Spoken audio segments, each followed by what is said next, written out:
Thanks to all of you for coming this evening. I'd like to thank each of our panelists this evening, and I'll let them introduce themselves when they get their chance, because I'm sure they speak more eloquently than I do. And lastly, our moderator, who is Eric Sitt.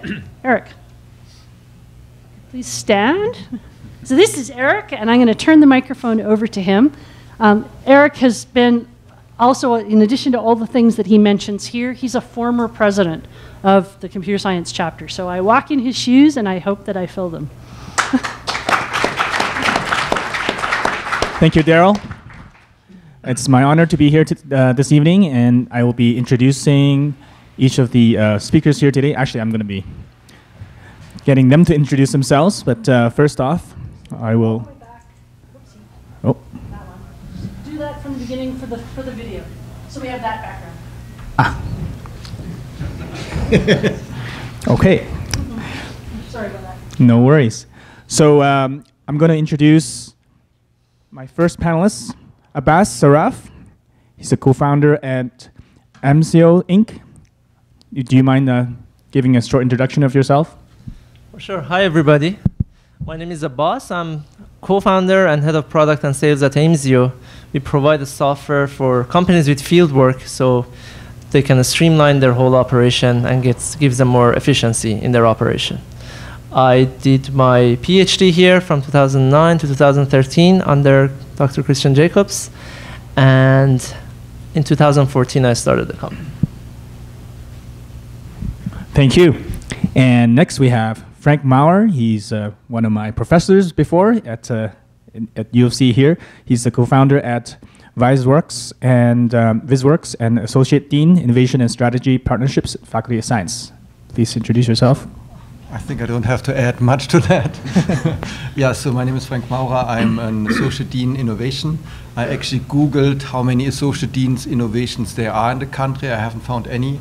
I found one at MIT, so that's not a bad relationship. The Faculty of Science is very focused on innovation, and innovation is really around how to get ideas from the lab into practice. We are trying to improve these processes. Computer science, which is my home department, I actually was serving as the head of the computer science department until December 31st. Computer science is essential. I do not think there's much innovation without software, and software is what you guys are pretty much doing. So we've changed the world. Let's see how we can actually continue that change. If you're not in computer science, will we get anything out of this? I would hope so, because entrepreneurial thinking is actually a very general approach. Okay, good. Otherwise, we'll just Thank you. Next up is Frank just spoke. Jeff LaFrenz, Bachelor of Science 85, Master of Science 88. He's a co-founder and president at VizworX. Go ahead. Sure. Hi, yes, as you indicated. So I'm currently co-founder with Frank. We started the company back in 2012, spun it out of cross-Canada research network that Frank was running at the time called SurfNet. We focus on human interaction software solutions, so this involves a whole lot of cool tech like augmented virtual reality, artificial intelligence, touchscreen, web, mobile, you name it. We do a whole lot of things in a whole lot of different industries right now. We've grown quite a bit. We're now, I think, 25 people thereabouts, which is about tripled in the last year, so we're growing and continuing to grow quite a bit. My own background, as you indicated, I have double degrees from the Faculty of Engineering here at Schulich School of Engineering. I've tried a PhD twice and never succeeded in completing it either time due to life events.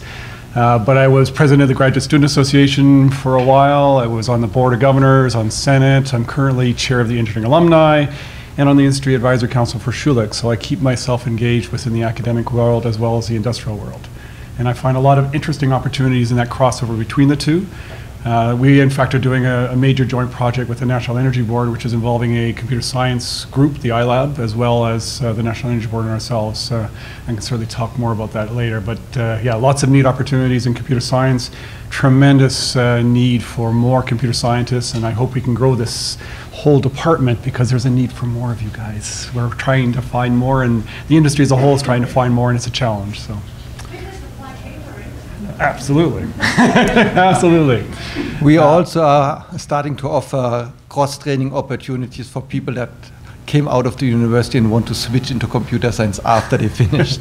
Not computer science sales. Yeah. But seriously, from a general entrepreneurial perspective, there's a tremendous amount going on in the entrepreneurial space right now. And if you have an interest in that space, I recommend coming out to an event called Rainforest. It's run every week, Wednesdays downtown.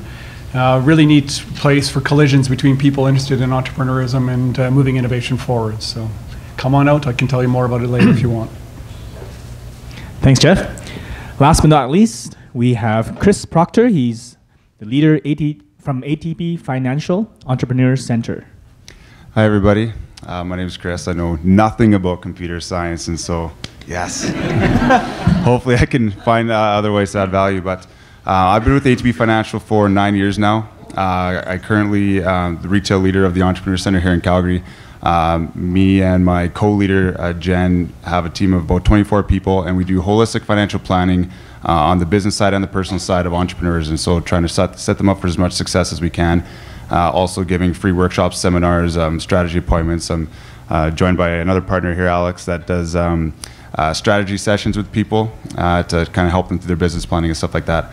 I also own my own small business, not near to the scale as these gentlemen, but it's Red Dynasty Entertainment Corporation. We do DJing in the city here for clubs, lounges, and corporate events and weddings and all that kind of stuff too. So we got 5 DJs on our roster, and it's more of just a passion project than anything, but it's really fun. So, thank you very much, everybody. So what I'm going to do here is ask a few questions to the panelists.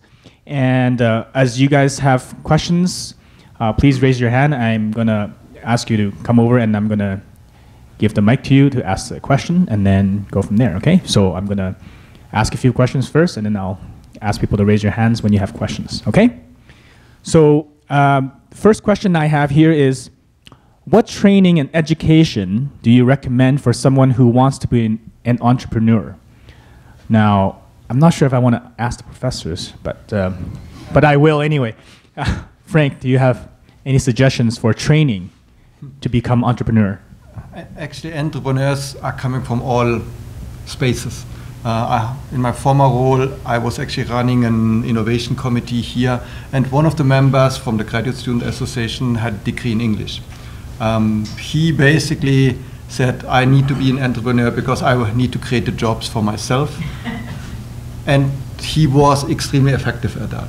So to actually become an entrepreneur, do what you love, and then do some additional training that talk about lean startups, that talk about business planning, that talk about strategy, and you will do fine.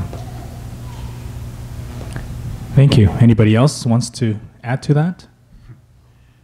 What I would certainly say is that being an entrepreneur is not an education, it's an attitude. And so one of the other aspects of that is that the world that we grew up in, a lot of the people with gray hair like myself, is not the world that the future holds. The need to be able to continue to evolve and to move into other careers is going to be the future of everybody who's a student today. What you start out in is not anywhere close to what you'll end up in after you go through your careers, multiple thereof. And so being entrepreneurial, being flexible, being able to move on to other careers throughout your life, that's part of being an entrepreneur.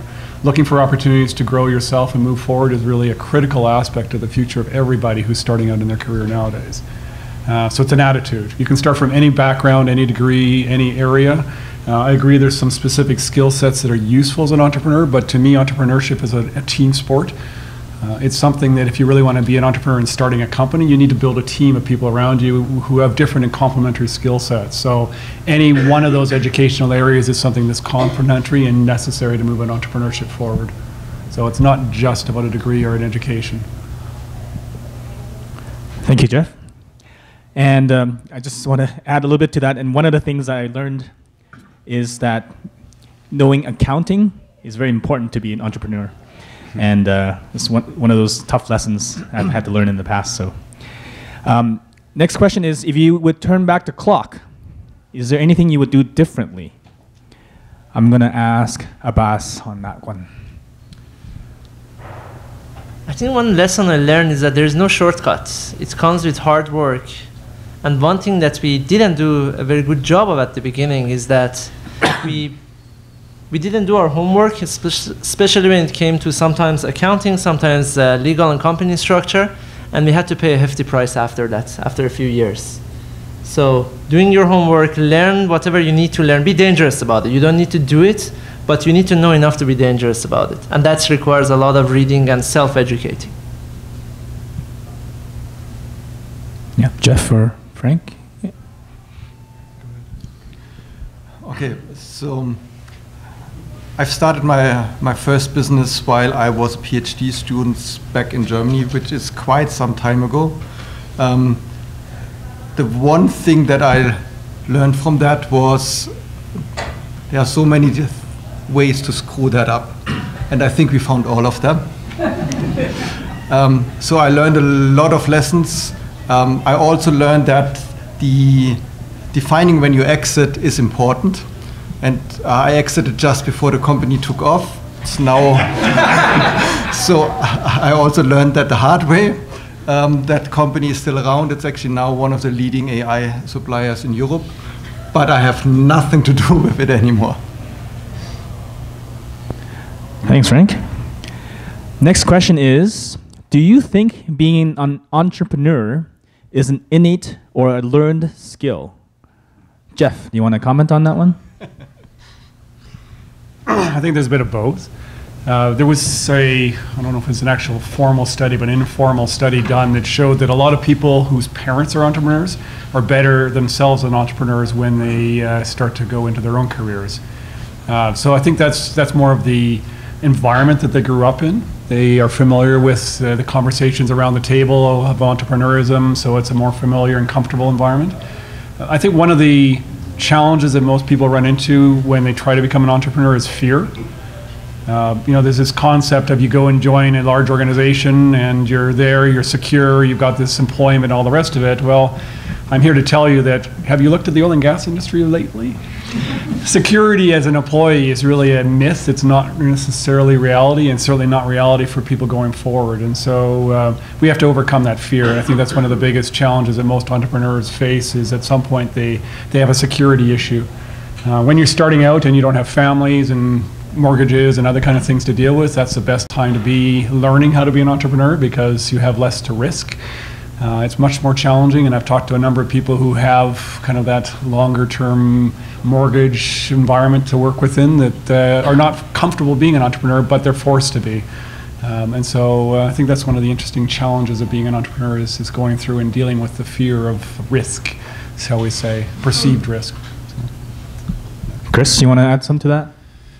I think in most aspects of life, there's people that get born into better situations for sure. So I think some people get born into better families, better learning environments, maybe sharper brains. But I think there's also a large aspect of it that if you really want it and you put some intentional hard work behind what you do and what you want to learn, then anyone can get there too. So some people might get a head start, and that might be the innate part of it. But I think everyone, if they really want it, can learn and get there as well. Thank you. Next question. What networking tips do you have for someone thinking of becoming an entrepreneur? Networking tips. Jeff is laughing. Come out to rainforest. Yeah, come out to the rainforest. It's good. No, quite honestly, network. Period. Do it. One of the critical aspects of being an entrepreneur is communication. You've got to be effective at communicating your concepts, your ideas, and moving things forward if you want to be an entrepreneur. You have to sell yourself, you have to sell your ideas. If you're not capable of doing that, you may have the best ideas in the world, but it's not going to go anyplace. And networking, meeting people, getting comfortable with that, talking to other people is really a critical skill set that anybody who wants to be an entrepreneur is going to have to learn. Sure, you can do a lot of things as an entrepreneur sitting in the back room, working for somebody else who's really the face of the organization. But if you want to be that front, if you want to push your ideas forward, you need to communicate effectively. And so networking, yeah, absolutely, do it. Find all the opportunities you can to meet out, network, find people, and do it before you're ready to graduate. That's the other thing that I found with a lot of the students is that you wait until you're just ready to graduate and think, oh, I should be looking for an opportunity to get work or do something out there. Start when you're starting as a student and continue throughout your whole student time period when it's easiest to do that, so that by the time you graduate, you actually have a whole lot of opportunities lined up ahead of you. Don't wait until you're graduating and then try to figure it out at that point. You got a lot of other things when you're graduating to think about, and that's certainly not one of the ones you want to be worried about at the same time. Yeah, and networking is not a skill that comes easy to a lot of people. However, it's a skill that you can learn. It's about going out of your comfort zone. It's going out and talk to people. It's about listening, and often introvert people are seen as they have a harder time to network, but actually listening is a skill that is important. As an entrepreneur, you need to understand what the problems of your customers are so that you can actually find solutions for that. That's listening. As an entrepreneur, you need to communicate what solutions you can provide. When you network, think about paying it forward. Maybe you cannot help the person you talk to, but maybe you know somebody that could help. Create the connections. That paying it forward will come back in the long run. It's a time-consuming process, but you need to get started with it early on. So I want to, now it's all conceptual so far, I want to share a personal story with you. When I was a student back in November 2013, I went to Edmonton to attend Accelerate AB. It's one of the best conferences in Alberta. And like most of you, developer, you just want to heads down, do your coding, you don't want to see people, right? So I was one of those. And in that event, I only I don't even call it network, we just clicked, talked to one person, and then only talked to 3 or 4 people, and that's 100, 200 people that attended. And they became my first co-founders of a startup while I was a student. Don't tell my supervisor. And that startup didn't go anywhere, but through them I got to meet other people. So for me, it wasn't, I'm still not a person to go into, in a room over drinkings and knowing everybody, but I meet 1 or 2, make 1 or 2 connections, but they are very quality connections. That's my strategy and approach. That I continued my relationship with them. I get into a lot of startup communities and events through them, and I still keep a good friendship with those guys, even though our business relationship ended very early. But then that gave me the idea. So by the time I was graduating, maybe a month before, I started this company. So I was almost done, just had to submit my thesis, and I started the next company that is still today, it's called Aimsio. So absolutely agree. Start your networking. You don't need to go meet 100 people, but just get out of your comfort zone, talk to some people, and then things connect eventually. That is my advice. Thank you. I'll throw one thing into that. I'm inherently an introvert. I've been forced to be an extrovert. I've learned to be an extrovert through all the work that I've done over the years. And you can learn it. You can be comfortable in that space. It's one of the things that is a learned skill set, and I've learned it over time. And I did it in some ways by becoming a salesperson. I was deep into the tech side of things. I was running large-scale projects. I joined a company where I ran the sales support division of a company. Was the technical business liaison for the company, and I ran a group of people around the globe doing that. That pushed me into being in front of business people all day long. I traveled 3 to 4 weeks a month, different cities every day for 5 years. It's amazing what you can learn in that period of time and be comfortable in front of a group of people. But what I'm really here to say is that kind of thing, those kind of opportunities, don't dismiss them as opportunities, because that kind of training taught me all the business development skills that I've been able to apply as an entrepreneur subsequent to that. So there's things that are non-traditional areas of technology backgrounds that could be great opportunities to lead you into the future. Absolutely. I'm doing sales in our company today too, so yeah, I can totally attest to that. Yeah. Thank you. And I'm also an introvert by nature, but being in business, you're forced to become more outgoing. And what I do want to share, one tip that I have for when I do networking is try to start conversations where you can get to remember something unique about that person. And once you do that, you write it down. Next time you talk to them again, bring that topic up. Right away, you get a connection. And that's something that can be done quite easily. You just talk to the person, try to find out if they have a dog or whatever, and then next time you talk about their dog, and then they're like, wow, this guy's amazing. There's nothing else that can beat that. So, all right. Next question. How do you split your time management between technical and science sorry, between management and technical duties. Management. Technical. I can go. Yeah. So, again, coming from a technical background, there's a notion that's called doer versus maker, and a lot of people coming from a technical background have challenges and difficulties with that type of notion at the beginning, because at the beginning, once you're small, you're doing everything, right? And then eventually, that time allotment shrinks and shrinks to the point that now you have to manage a group of people, or everybody wants a piece of you. So you cannot spend time in doing anything. You don't have the luxury of finding an hour, consistent hour to do your thing. And that is very challenging and frustrating for people with technical background, because you're used to writing your code for a few hours and no interruption, right? But have that mindset that that is part of the game, and then at some point you become a maker, which means that you just have to coordinate and bring alignment. You're not going to do the actual thing. And that is absolutely fine. That's the next step in the management world, right? Just deal with it and expect that. It's going to happen. So 95%, 5%. And that 5%, I push for it because that brings, calmness to me. That's all. I do it because I need it, not because I have to. I think it's a balance for everybody. I mean, my background is highly technical, and I would agree that over time, as you deal with bigger and picture aspects of whatever business you're in, you start to become more of a maker than a doer. By necessity, you have to look at larger scale things. You can't possibly do everything that's involved in that. So you end up dealing with the larger scale opportunities, and you end up with other people working with you or for you that are going to be doing some of the detail stuff. That's the nature of the business world, the nature of being an entrepreneur. If you're going to grow something, it's going to happen. And so, yeah, just expect it. It's going to be part of your nature. I was talking to Frank just now, saying that I'm actually not sure how many people are working in the company. I used to be involved in every single hiring process. I'm no longer. We're now at a big enough point where I can't be involved in every single hiring process.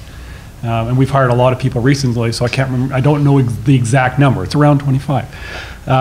So that's the kind of thing that happens. You start getting outside of some of the things you might have started with. In the early days of this company, I was literally involved in everything. Now I'm not involved in a lot of things, and it's sometimes comfortable, sometimes not, but that's the process. So yeah, absolutely. Thank you. And my mic is dead, so we're also nice.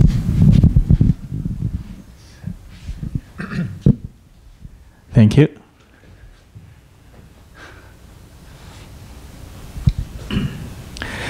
So next question for Chris. If you have employees, how did you know when to hire somebody?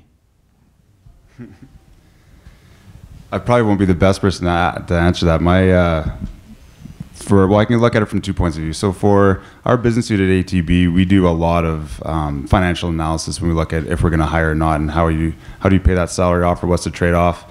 I think it's just dependent on what your business needs. On the flip side, for our entertainment company, it's quite easy. I just look at my schedule. I look at how many shifts I got to fill, and then I just fill them with different people, and I have no overhead, so I just schedule them, and then they do it. I take the money in, I pay the money out, and it's quite simple. So that's probably one question I should probably pass to these guys, but I think when you're making hiring decisions, you should try to research it as much as you possibly can to make sure you do it, because it's a lot harder to undo a hiring decision than it is to just kind of go and maybe be a little bit more patient and picky about who you do hire. Hiring. I think first you have to know that there are different types of business models. It really depends on your business model. Some companies are consulting project-based, so they're always, if you have more projects, you need to have more people to do them, right? Whereas some other company, which is my case, is that we are developing a software, it's a product, right? That you might turn on a switch and then suddenly you have 10,000 more customers, using that, right? In that type of scenario, you are just investing ahead of time.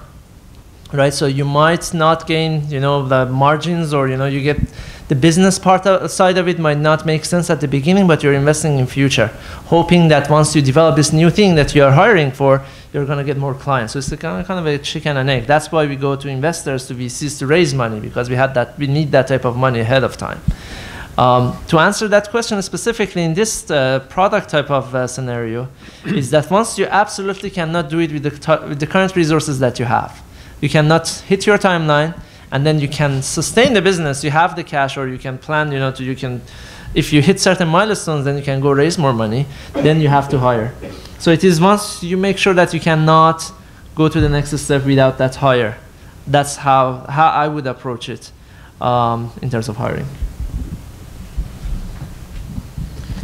There's an old saying that goes along the lines of you hire people for culture fit and you fire them if they don't fit the culture, essentially. Because what happens is that if you don't look at the corporate culture and make sure the people you bring in fit in that corporate culture, you can actually destroy your company. And technical fit, as long as there's general technical capabilities, technical skills can be taught, cultural fit cannot. And so it's really critical to get culture fit right when you're looking at hiring. Make a lot of your thought process around finding the right people that fit into your corporate culture. Beyond that, I would agree, there's a very big difference between more of a custom services or consulting type company and a product company. You have much different perspective on what's going on in terms of when you can hire and how you can hire. You need sufficient funds in a product company to justify the hiring. In a services company, you're in a little bit of a chicken and egg situation as well. On the one hand, you want to make sure you have enough people available to service the customers that are coming in the door, but you don't want to overhire, so you've got people sitting around not doing any work for a long period of time because they're costing you money. And so there's always a tension between the need to hire people quickly because you need to have them ready when the project starts, and the risk of hiring people too quickly because then they're sitting around when the project didn't start when you expected it to. And so that balance is a difficult thing to achieve. But the underlying thing is hire for culture and make sure that you have the right fit that way, because otherwise you're going to be in trouble. And I'll even just back that up by saying that's extremely important advice, I think, is hiring for that culture for sure. It's difficult, but you can train for skill, like Jeff said. But if you get even one hiring decision wrong, you can crush an entire team with the wrong personality, the wrong attitude. And so I'm a very strong believer in finding the cultural fit first and then the skill sets after. Thank you. And one thing for myself for hiring is that I always look for somebody who has at least one important skill that is better than me. And if everybody down the chain can do the same, then your entire company will be elevated to the next level. Because if everybody is not as good as you, that just gets worse and worse as you go down the chain. So they have to be at least one important skill that's better than the person that's above them. All right. What kind of traits or skills do you look for in an employee? Depends on the job. Yeah. Certainly one of the things that we look for is a broad general capability in computer science software development for the development talent that we deal with, because we deal with a broad cross-section of technologies. And we have multiple different projects going on simultaneously and multiple new projects showing up in the future. So we need people that are comfortable merging and changing and evolving into different technology areas. So that's part of what we look at, is that flexibility and skill set.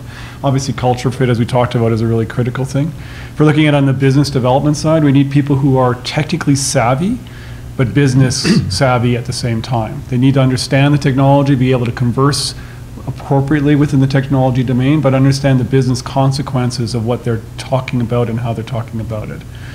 So different things. As a company, as it grows, you're dealing with QA, understanding how things are done to a quality level. You're dealing with design. You're dealing with the actual software development, business development, accounting, et cetera, et cetera. It just grows from there. So there's a lot of different areas, and you hire for the appropriate skills for that role. But again, maintaining the culture fit is really critical in all of those positions. And I think something you can take to any industry for sure is positive attitude and hard work ethic. And that's how I kind of narrow down all my candidates, is having a positive mindset, like an innate positive mindset, and trying to figure out if they can actually put in the hard work. And from that point on, something that Jeff said that really resonated before was the adaptability piece too. So if you're a happy person and you work hard, you'll be able to take leadership guidance, and you'll be able to adapt to your surroundings. And I think those types of people are very hard to find, but when you get those types of people, you can train them to do anything, and they're going to work very hard for you. Yeah, when I look at how I find people for my research group, it's really about finding talent and finding people that are really interested in doing the work that we are doing. With these two things, they don't know this language or they don't know that tool. All of this can be learned. But the raw talent, the raw understanding on how software works, that's hard to find, and so that's what we are selecting on. For us, yeah. So I always say, I absolutely agree that attitude comes first. So hire for attitude, teach them the skills. When you look at the skill sets, I always say that we're looking for problem solvers for the problems that we have today. But then we expect people, eventually they solve this problem, they move and find the problems that they enjoy to solve. And for senior positions, we expect everybody we hire to actually detect problems that we have that we don't see and then come up with solutions. The other thing I look at is a passion. So I want to hire passionate people because at least once they're passionate about making YouTube videos, they can be passionate about coming to work every day, right? So it shouldn't be just a job for them. They should show passion. That they wake up every day, they want to come to work and then do something cool, change the world every day, right? That type of attitude is what I'm looking for. And it is easy to detect that once you have an interview, you see, if they are passionate or if it is just another job for them. Thank you. What kind of research did you or could you do before kicking off your business? Research. Who's into research in our panel? The kind of research that we are doing at the university is actually quite aligned with the kind of work that you would be doing as an entrepreneur. Basically, as an entrepreneur, you're trying to find a problem where you can actually create a solution. It's not your problem that you are solving, it's somebody else's problem. So typically the kind of research that you're doing is talking to potential customers, to potential users to find out what problem they need solving. And in fact, when you look at the startup processes, they are really all about in speeding up the learning process till you actually find a niche, a problem that actually has a solution for that specific niche in the market. I think first, one stat, 86% of the startups don't make it to the second year. That's a fact, right? So a lot of the startups fail. A lot of them is because they don't have product market fit. They might find 10 people that say, yeah, I'd use it, but good luck even finding one person that actually is willing to pay for it. So a lot of companies, they start something, they don't find customers, they run out of money that they raise, and they fail, right? So knowing that there's a product market fit, knowing that there's somebody out there that is willing to either invest or pay you for the service you offer. So the fact that you might have 100 users that use something for free maybe once a month they log in, that doesn't make any sense, right? You're bound to fail. So I would do everything I can. I would talk to everybody I can find just to talk about, here's the scenario, do you have these problems or not? And if you do, if I come up with a solution that solves it for you, are you willing to pay? And how much are you willing to pay? So quantifying the problem and then making sure that there's people out there that are willing to pay, which means product market fit. I would agree with all that's been said. I mean, there's a terminology used in the business world of market pull versus technology push. Too often, coming out of the university, we follow a technology push path. We develop something very cool, we think everybody must love it, we try to push it out there and see who cares. And what you end up with is something I call death by interest. You get a tremendous number of people that are interested in it because it's cool, but not a whole lot of people that are willing to pay for it. And so you can drive yourself nuts going out there trying to push this really cool, interesting thing that a lot of people say is wonderful, and if nobody actually pays for it, your business is doomed. So finding a problem that people have that they're actually looking for a solution, the market pull side is actually much more critical than finding cool tech to just push out there. The other aspect of that is that guaranteed when you start out, what you start out with is not going to be what you end up with, unless you're extraordinarily lucky. So you have to be ready to pivot. And that pivot could be minor. It could be a slight tweak in your path to a slightly different thing as you realize that people maybe not pay right for this, but they'd actually pay for that, so you kind of push yourself over there instead. Or it could be quite dramatic. And if you have sufficient funds or sufficient room to do the dramatic shift, then you can succeed and grow in a different direction. but be willing to adjust your path based upon the feedback you're getting and what people will actually pay for, rather than what you think is very cool. 'Cause cool doesn't sell. Business value sells. And the faster you go through this pivoting process, the better you are off. Because in the end, your runway is determined how often can you pivot before you are running out of money, or until you actually have found the market that actually will keep your company alive. Thank you. One of the research I like to do is find another company from the same industry that you're trying to start and how they have failed. So learning from failures is also very important to find other failed companies and try not to do what they did. So now I'm going to open the floor for a couple of questions. Please come on up. Please introduce your name and if you have a specific panelist you want to ask a question to and your question.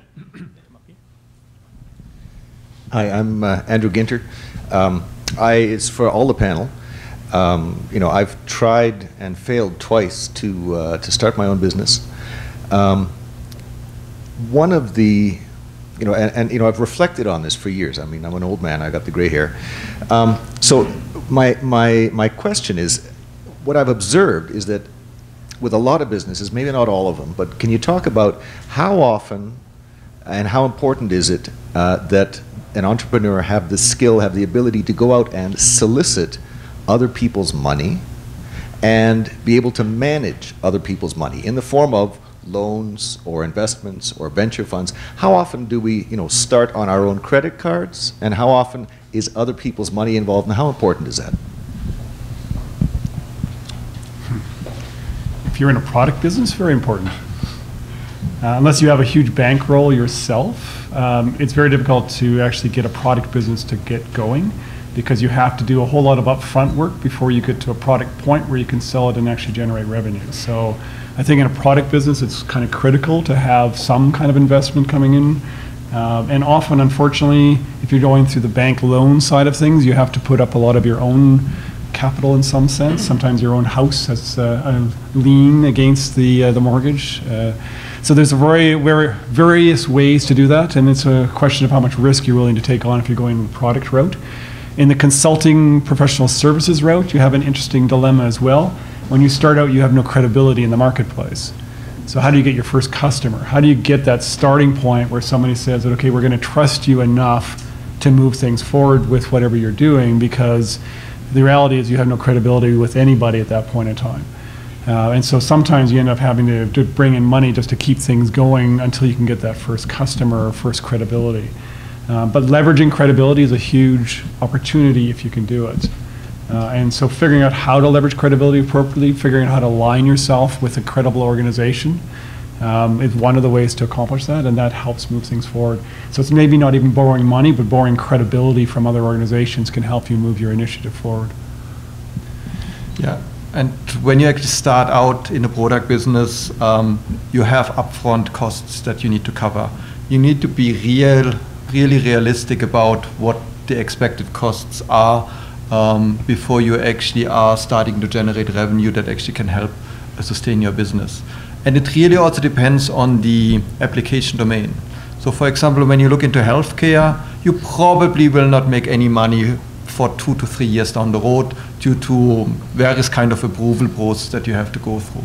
If you're trying to sell into the oil and gas business, which is very conservative, it boils down to the question of credibility. So finding the first customer will take some time. If you are building the app that you can publish on the App Store, you might start generating small amounts of income relatively quickly. But you're also competing with a million of other people that have a game on the App Store and that you just developed. So having a real good understanding of how long can you actually live without an income, and how long can you sustain your organization without an income is a really important estimate to do at the beginning. And after you paid yourself, and typically other investors expect that you have some skin in the game.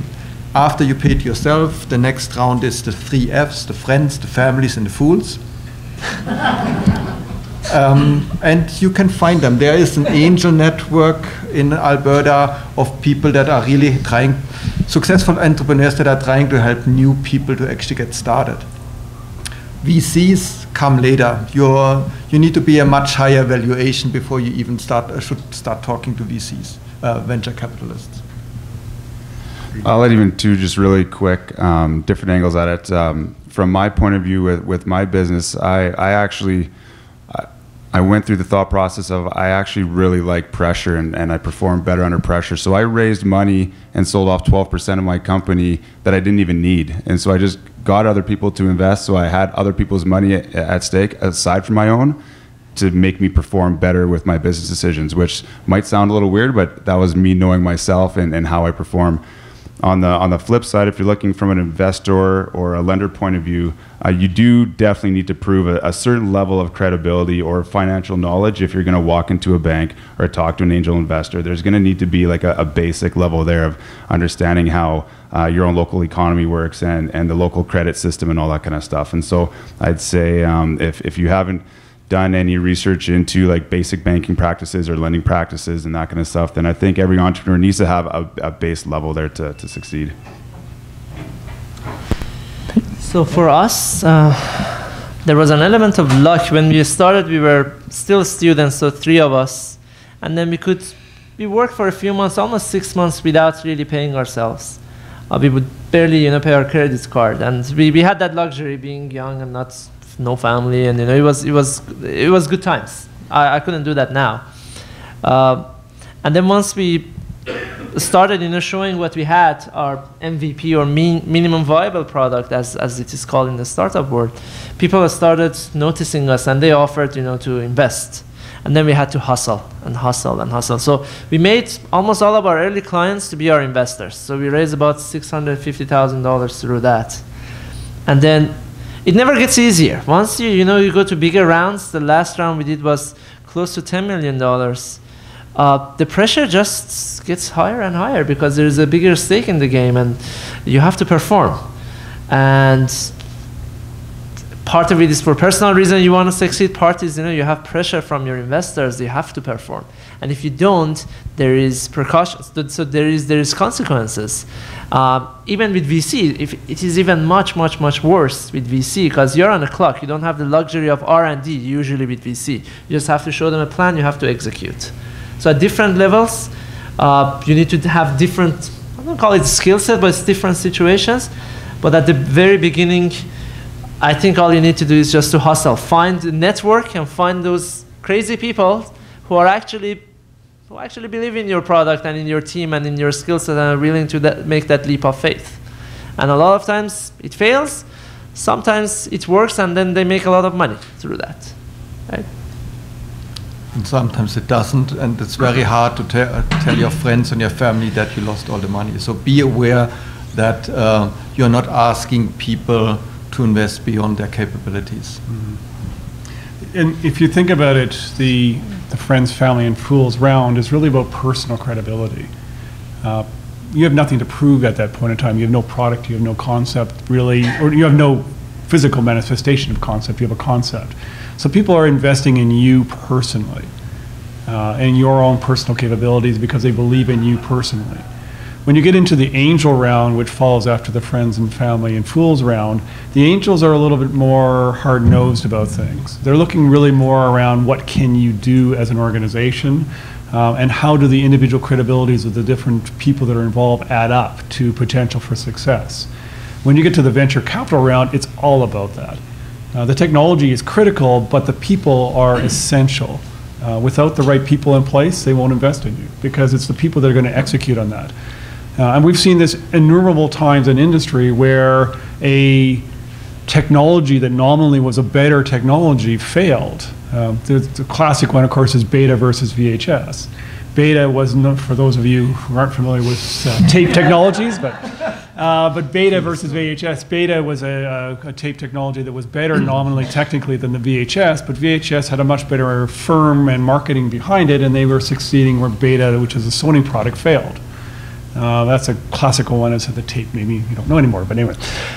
So those kind of things exist. But one of the things, and it's kind of a little bit off topic, but one of the things that comes into this is that if you look at the success of companies, there's been some very interesting work done on this in terms of success of companies. And there was an interesting TED Talk I saw that was talking about the success of companies that nominally started at the same point, some of which succeeded dramatically and some of which failed miserably.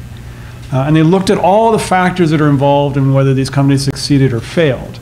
They looked at things like the management structure, who are the people running the company. They looked at the base technology and really was it viable or not viable. They looked at all the classical things you'd look at in a company, determine what was the actual success or failure. And all those things had some impact on the success or failure of the organization. But by and large, the biggest factor that influenced them, that was much bigger than any of the other factors involved in it, was timing, luck. If you're there at the right place at the right time with the right concept and the right people, et cetera, you can succeed where other people have failed. And so don't discount luck, unfortunately. Luck is going to be a large part of what you're going, and sometimes you're going to fail in spite of having all done the right things, but the timing just did not work out. Thank you. Thanks for your patience. Well, I have many questions, okay? I'm not an entrepreneur, but I'm a good listener and a good student. So that's why I write down all the answers and I come up with many questions. Now, first of all, one thing I want to ask is, you're talking about all the positives about being an entrepreneur and how to succeed. But when do you know you're going to fail and you should get out? Good question. Nobody, it's very hard, especially in the Canadian culture. People are super nice. Nobody tells you your baby is ugly.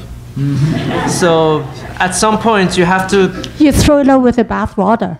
Haven't you heard it? So at some point, I think you have to develop, again, this is a learned skill that you have to develop, that to take a step back from your day-to-day business and look at it as a holistic, look at it on a macro level. What did I want to achieve 2 years ago or last year? Did I achieve? Am I even remotely close? And go talk to random people that give you their brutally honest, feedback. What you've seen, what I'm doing, is it gonna go anywhere or not? And if you talk to 20 people and all of them say, this is actually not working, maybe you should have a hard look on, your case and see if your baby is ugly or not, right? But what if the people you talk to actually don't understand you? Because I think a lot of successful people have gone through that. I mean, they might be going to people that they thought understand them, and they were being turned down. And they have to go to somewhere else, and someone understand them, support them, and they become very successful. But when do you really know how to assess yourself and you assess your plan and start saying that, hey, it is a losing venture, maybe I should go somewhere else or do something else? Typically, when you actually start executing on your plan, you have some defined goals.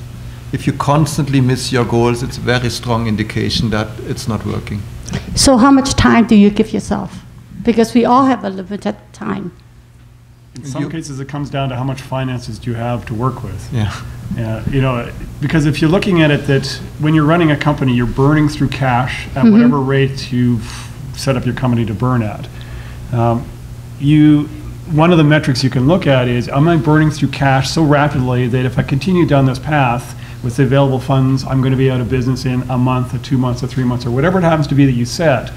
And that's the point at which you say, okay, we either have to pivot dramatically because obviously what we're doing is not going anywhere, or we have to decide that it's just not going anywhere and stop it. So cash and cash flow, cash burn is something you can definitely look at as a metric to figure out when you should be getting out of there.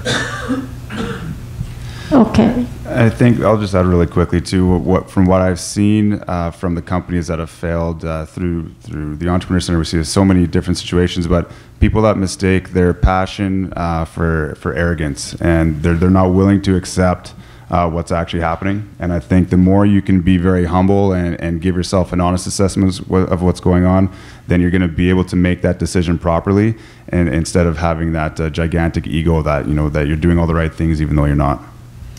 Actually, I'll bring back this death by interest concept. This is one of the challenges. If you go and talk to a whole lot of people that think what you're doing is cool and they say it's very cool, you don't get that honest feedback that you need to say that, would you actually buy this? There's a tool called a business canvas, a business model canvas, which is a very interesting tool, and there's many variations on the business model canvas as a way to kind of do a quick and dirty business plan, as a way of assessing your idea. And if you go through the whole process of learning how to use a business model canvas, one of the things is testing out your idea, actually going out to people and saying, would they buy this? If you can get people to say that yes, they would buy this, and actually write it down, and say, if you built this, I would buy this, then you probably have something that is actually got some legs to it. But if you can't find anybody who's willing to commit anything to this, even just to say that they would buy this if it was available, then you better look at it carefully and say, is this really the right path to go down?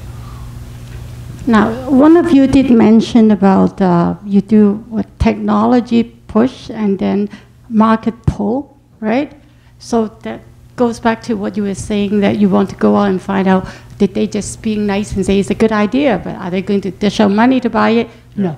exactly. But how much time do you spend in doing this market research before you really actually put it into action? One question. Second part is, when are you going to take it to the angel investor? How much time do you have to do market assessment? I mean, the more you do, the more you got 5 validate. minutes. No, in terms of how much, if you know, ultimately this is about market assessment. How big is the market? How big is your opportunity? You need to actually do the right research to make sure that you've understood the market appropriately. The more you can do, the better, but it comes again down to this cash flow question. You know, you can do market research forever. And never actually go anywhere. And so you have to at some point make a decision as to move forward or not move forward. And there's no one right answer to that. It comes down to how much cash you have available. I mean, just for the 4 of you, because you apparently are entrepreneurs, right? And you have succeeded. So what is the average time frame between the 4 of you? There's no one right answer. I mean, we've gone through multiple cycles of that within our company. We spent a year trying to market a product that had tremendous interest but no traction. We spent a couple of months afterwards trying to market another one, and we realized that it wasn't going anywhere quickly. So we learned from that process. So you go through this process. I think it's a learned thing. The more you go down there, the more you start to read the signals, the more you can identify it quicker and say, okay, it's time to pivot. That's not going to happen. Yeah, because not all of us are university students, okay, so we don't have as much time. And any guideline, any suggestion at all? Okay, maybe I can pitch in. So when I started, it was around May, June, and I gave myself an internal deadline. I said 6 months, I'll work on it, I'll give it all, and if it doesn't work, I'll go find a job. Okay. And then I started it, and by the end, it wasn't, not so much was moving, but in the last month, you know, I saw, you know, some contract work coming towards our rate. I'm like, okay, so 6 months, checked, you know, let's continue. And then I just had a yearly goal for myself. Even when we did the big raise, I told the investors, if we do what we are doing today and then we cannot show that there's a great growth after a year, and we are a year from now we are sitting here having the same type of conversation, we return your money and then we call it a day. Again, calling your baby ugly, you know, at the right time. So it is, at the end of the day, it is you, and then how much risk you can take and what makes sense in your scenario. For me, being, you know, just a recent grad, I could sustain a life for 6 months without a salary, right? Today, I can't, right? So it's a different scenario, so it's really case by case. There's no, that's the thing about entrepreneurship, there's no right or wrong answer. So you just have to sometimes try it, experiment, see what works, what doesn't, and then pivot. That's the whole idea. Yeah, I was looking for experience. I know there's no right or wrong answer. Okay, so no one can give me what they're...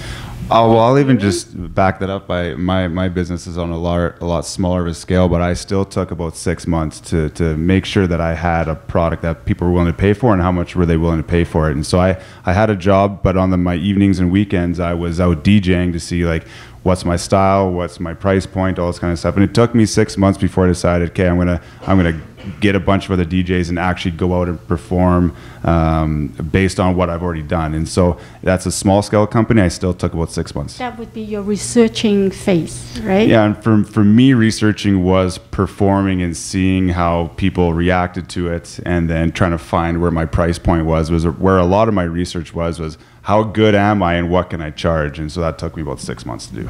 Okay, thank you.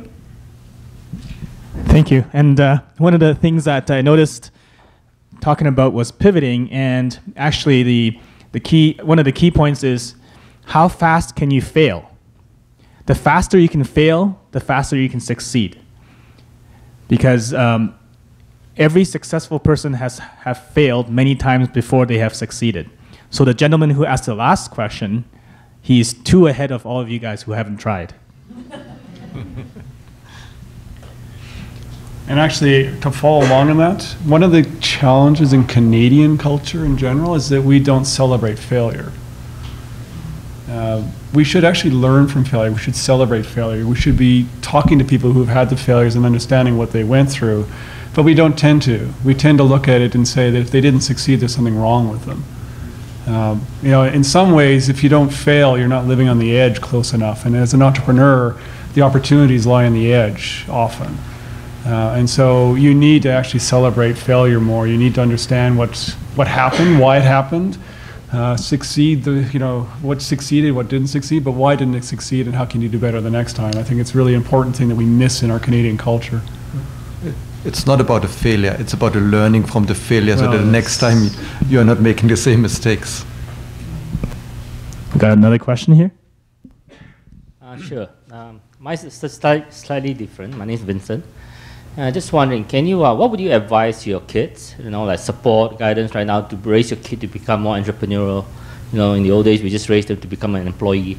So what would you do to your kids now? And I noticed that U of C right now, a lot of departments. I've been involved with healthcare, engineering, and computer science, where there's a lot of entrepreneurial program, business case, capstone project, all that. So what would you advise, like, you know, your kids growing up, and when they go to university, like U of C, and what would you advise them to do at U of C? Like, because I noticed that I think healthcare School of Business Engineering, for example, they are starting fall this year. They're going to have a whole full slate of students that's going to go through entrepreneurial programs and all that stuff, and doing business case, presentation, and all that. So what's your advice for kids? Just in case it's too late for me already. Start a lemonade stand. And I'm quite serious about that. You know, the aspects of this is that entrepreneurs learn skill set. The more you do it, the better you get at it. Start young, start trying different entrepreneurial type activities when you're young. So that by the time you get to university, the academic aspects of an entrepreneurship, which is what the school typically teaches, will be understandable. They'll be contextually relevant to you. Otherwise, you're learning about entrepreneurship in a void. You have no context from which to really understand it. So learn by doing.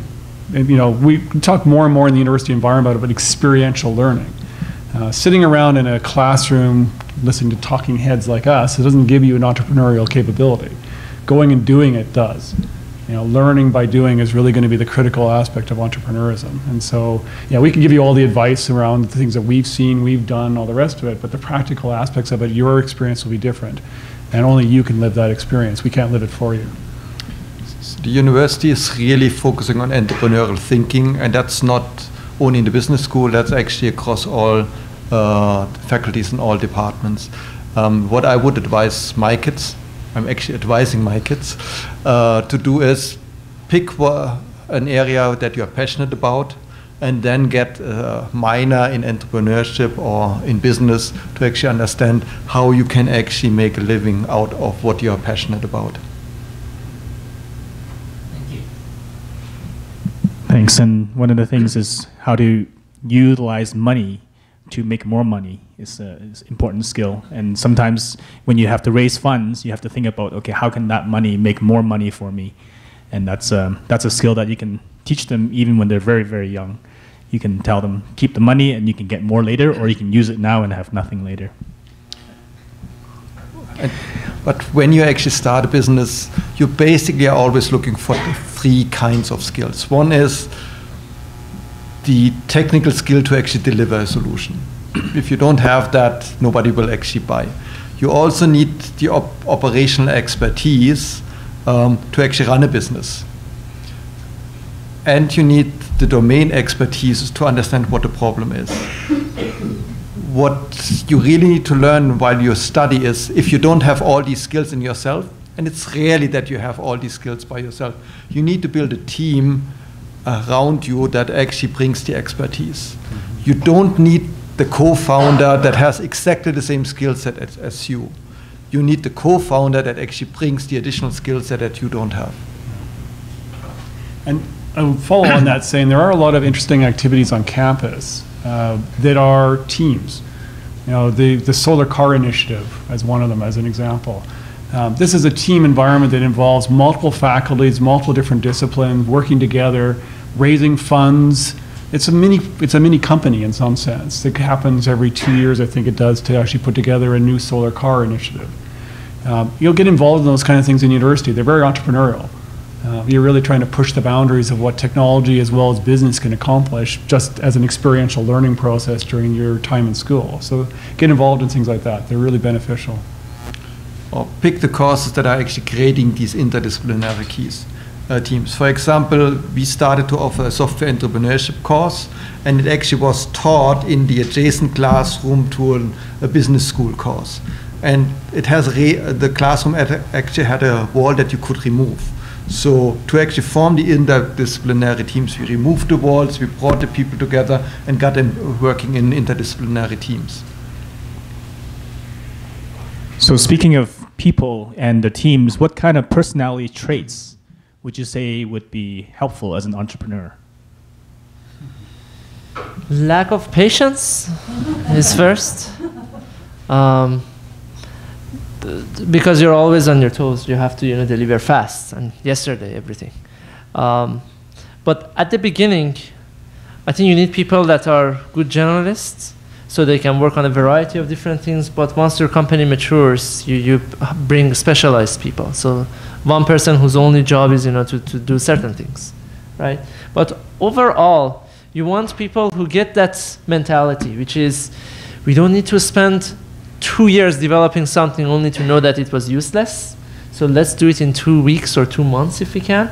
Try it and then move on. And then if it works, then improve it. If it doesn't, because a lot of times you have people, they are, I'm surrounded by academics, but they are called academics, which is in a bad sense that, okay, they want to take their time and really, it's about the result and the paper that you get out of this rather than the actual business outcome.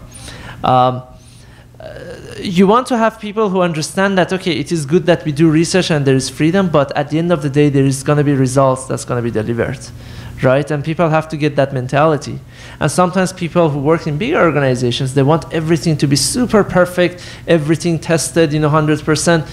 And I always say that, yes, what if it breaks half of the time, but let's get it out there to see if somebody's going to use it. And it goes back into, can we generate more revenue using this? What is the point of writing all the test cases and all of that only to realize nobody's using it? So we have to throw it out anyways, right? So that mentality that's, let's get something out as a minimum viable iteration type of thing and then see what works, what doesn't, learn from it, improve on it in an iterative process. I think that's the mentality that's, again, it's a learned skills. You can teach people that. One of the things I would absolutely say, and which I've seen happen a number of times, is that you need to be passionate about what you're doing, but you also need to be able to give it up. One of the things that I've been challenged by occasionally by people coming out of a purely academic background with an academic mentality is you love what you do, you own it, it's part of who you are, it becomes you. And that's great if you're going to continue to do research and push boundaries and all the rest of it. In a company environment where the corporate environment, the global environment might change dramatically, you might have to pivot. You might have to abandon that, but not because it wasn't cool, not because it didn't have interest, not because it didn't have legs, but because the global market's moved to something else. And if you continue to do that, you're going to go no place. And so passion-driven, I want to do this is great. But the ability to recognize at some point that, okay, I got to let it go and I got to go on to something else is also important. Both of those are really relevant. And I'll add to that, one of the things that I like to say is laziness, but it's really just borderline laziness to the point where you try to be as efficient as possible. And one of the things that you can't just be lazy and just be doing nothing, but how do you funnel that into become, what can you do the least to get the most out of what you do? It's not hard work, it's smart work, and that's really part of the mentality of an entrepreneur, I think. I'll throw something out that was kind of a mantra that, and I wish I knew what the reference was anymore, but I've lost track of it many years ago now. But there was a person who was talking about, how do you train people to think like an entrepreneur? And what does it mean to think like an entrepreneur? One of the things you think about as an entrepreneur is you need to look at the world a little bit differently than everybody else and see opportunities where other people only see challenges. And so one of the aspects of that was to take 15 minutes a day, wherever you happen to be sitting, just sit down, look around, look at something and ask yourself the question of why is that thing that way, whatever it is. Why is service provided in that way? Why is the light structure sitting that way? Why is the computer running that way? And just ask yourself that question and really think seriously about why is it like that? And then ask yourself the question of why does it need to be like that? Is there a different way of doing that that creates an opportunity to do things differently than the way that everything else? Because most people in the world go through life just accepting things the way they are. Entrepreneurs look at them and say, I can do better at that, or I can do something different, I can change the way things are. And so the mentality really has to be around looking at things as opportunities rather than looking things as challenges, as difficulties, as problems. Look at the opportunity side of it. Look at what you could do with it that actually creates an opportunity for yourself as an entrepreneur rather than blocks your, makes you frustrated because it doesn't work the way you want it to work. So. All right, next question is sole proprietor or incorporated business model. Which did you choose initially and why? Started off sole proprietor, then went to incorporated later. It comes down to a timing question to some degree. There's tax implications, there's liability implications and so forth with being sole proprietor versus incorporating, and talk to somebody who really is knowledgeable about your particular business situation in order to determine what's best for you. There's no one right answer. If you're going to be hiring a whole bunch of people, you better probably be incorporated. I think that's a necessity of running a business at that scale. But if you're doing something that's just yourself, when I was a business consultant, I was sole proprietor to start with. I didn't need to be incorporated. And so it's a difference in terms of what you're trying to accomplish, and talk to professionals about that. There's no one right answer to that that I could give you just kind of blankly. I think that's something you really need to talk to professionals about. It also depends on how much personal assets you have and how risky your business is. If you're in a risky business and you have lots of assets, a house, cars, whatever, sole proprietor puts all of these at risk. As soon as you incorporate, you define how much money you're actually putting into the company, and you are defining the risk level, as long as you're not cheating and do illegal activities. All right, thank you. And did you guys write a business plan before you started? And if so, did you follow it? No. We wrote many business plans that we didn't follow.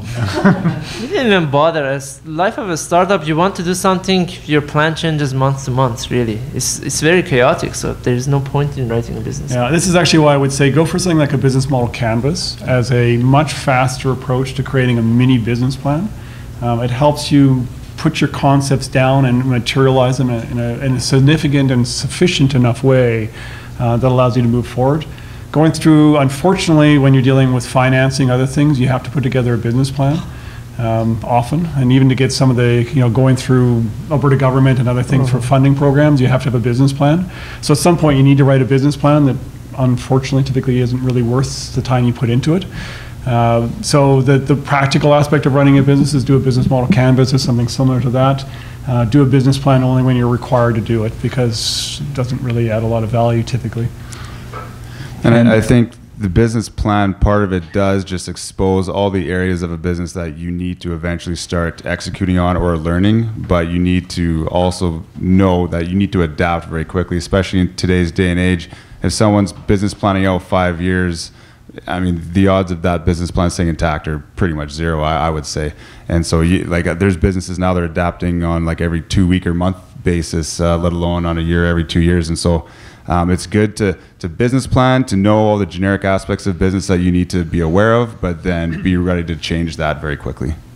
And actually, I'd follow on that and saying the purpose of writing a business plan or a business model canvas or whatever is to make you think about your business.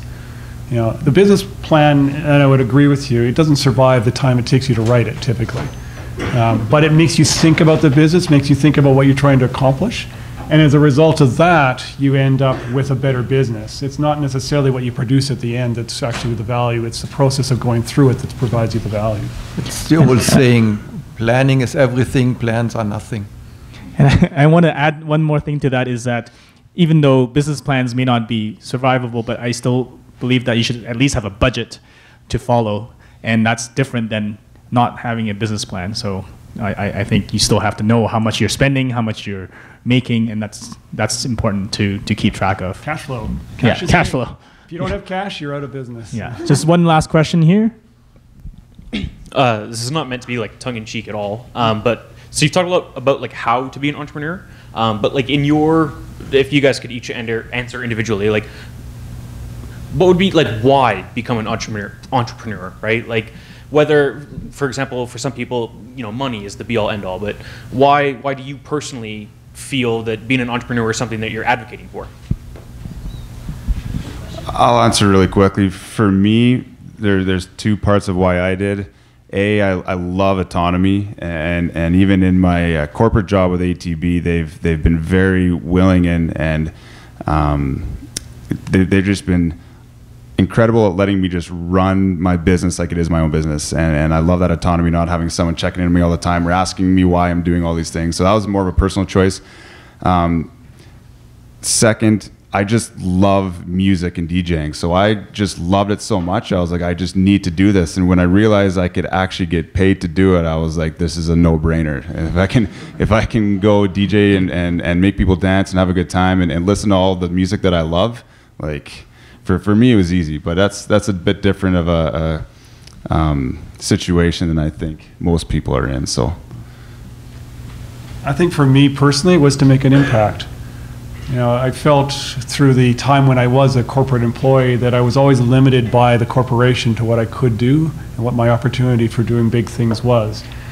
Becoming an entrepreneur allowed me to do my own thing, to focus where I wanted to focus, to follow my passions, to really make a big difference. And one of the things that I found tremendously gratifying as I've been doing this is that it's collected a group of wonderful people that I work with who share that. And we can work together to create a much bigger opportunity than any one of us individually could. And to me, that's a wonderful aspect of being an entrepreneur is this ability to create this massive opportunity for everybody to follow their passion and move forward on it and share a common vision of the wonderful world we can create as a result of it. Money, great. It's, and everybody talks about entrepreneur and money and all the rest of it. And then, that's certainly a motivator at some level. But ultimately, it's around making a big difference. And the money is a necessity to get there sometimes, but it's not necessarily the end goal for everybody who's going into entrepreneurism. Yeah. So what is an entrepreneur? An entrepreneur is somebody that has a goal, that has a vision, that has a passion, and wants to pursue it, and finds the resources and builds the organization that allows him or her to actually do this. For me, it really is, I agree with Jeff. It's really about having an impact to improve the world, and clearly the impact can result in financial gains. But entrepreneurial thinking, entrepreneurial approaches can also be about having a cultural impact, a social impact.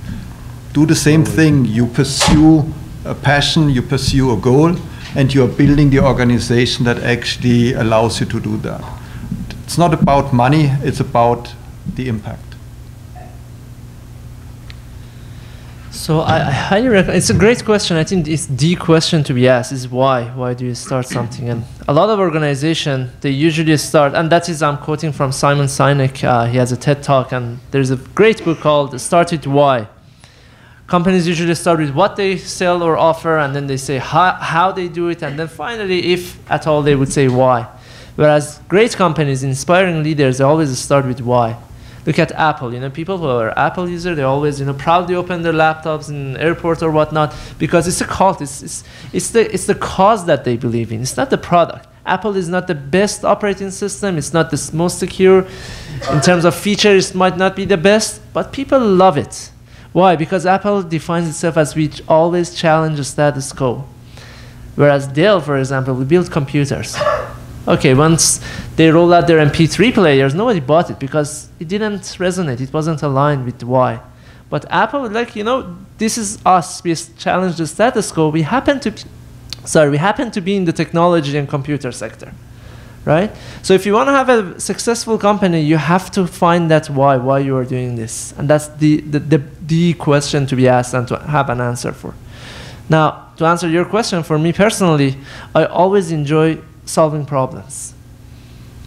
And again, for me, it happens so that I am solving problems for a different sector in the market that have been ignored for years and run everything off of pen and paper, multi-billion-dollar companies. And then once you show them, last week we talked to somebody in San Angelo, Texas. I didn't even know where that was on the map. And they had all this paperwork that they had no idea what's going on until the papers are handed in 2 weeks after. Now, when we gave them the software, he could see real time where the guys were and how much money is he making. It is as if we gave him the world. So in that quick feedback, positive feedback loop that you do something, you solve a problem that is really important to somebody's life.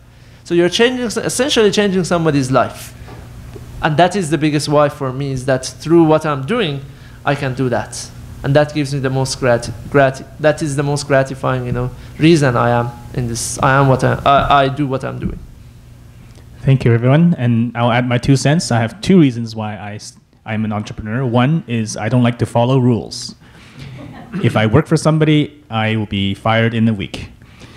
If the other thing is I have a bit of an attention deficit, and so I don't like to be doing the same thing all the time. So I like to start something, get going, and do something else. So 2 main reasons why I'm an entrepreneur.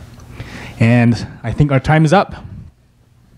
Can I ask a question? Well, actually, officially we were going to go till about 8:15, and then anybody who wanted to stay around and ask more questions could, but I didn't want, if someone had a babysitter or a parking meter that was going to expire at 8:30, if you need to run out, now's your chance. That includes our panelists. But if people are still interested and if there's more questions, I'm willing to stay as long as there's another panelist here to help answer questions. But before I do that, I do have some thank you gifts I want to hand out to them, and then we'll resume questions. I think we got through about half or 2/3 of the ones we prepared, but there's a fair amount of overlap in some of them. So I can off the top of my head think of at least 2 more I'd like to ask. So this is for you.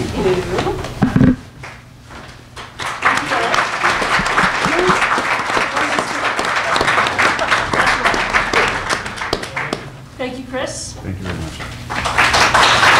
Thank you, Jeff.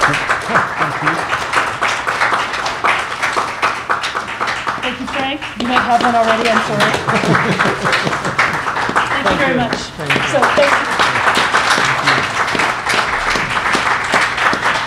I just have one last question from the audience. Now, out of curiosity, how many of you are thinking or have had the experience of starting a business or aspiring to be an entrepreneur?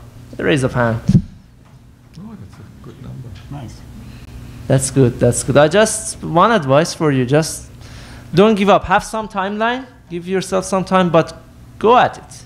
It's gonna be fun, you learn a lot, and you can always get a corporate job anyways, that's okay. As long as there's corporations around, which I'm not so sure is going to be the case. Actually, on a serious note along that line, one of the things as engineering alumni we're putting on a distinguished speakers panel in March, actually later this month, that's right, on the future of jobs in an automated world. So part of what we do in the computer science side of things is automation, whether it be AI, robotics, and other kind of automation technologies. And the future of the world is going to be driven in a large case by the impact of automation and what it's going to do to the future of corporations and the future of jobs. So think about more and more what you as a person can do in order to either support that or work with an automated world, because that really is going to be the future of where the jobs go. And I would actually say that an awful lot of the jobs that exist today are going to be either dramatically modified or disappear as a result of that. So yeah, think about that. The corporate jobs of today may not actually exist all that long into the future. Oh. I wasn't kidding when I said I really had a couple of questions of my own that I'd thought of, but before everybody runs away, just as a show of hands in the audience, to address the question that was asked at the very beginning. Someone said, am I going to get anything out of this if I'm not a computer science alumni? So show of hands, who got something out of tonight? Okay, so thank you. Thank you, everybody. Thank you, panelists. Thank you.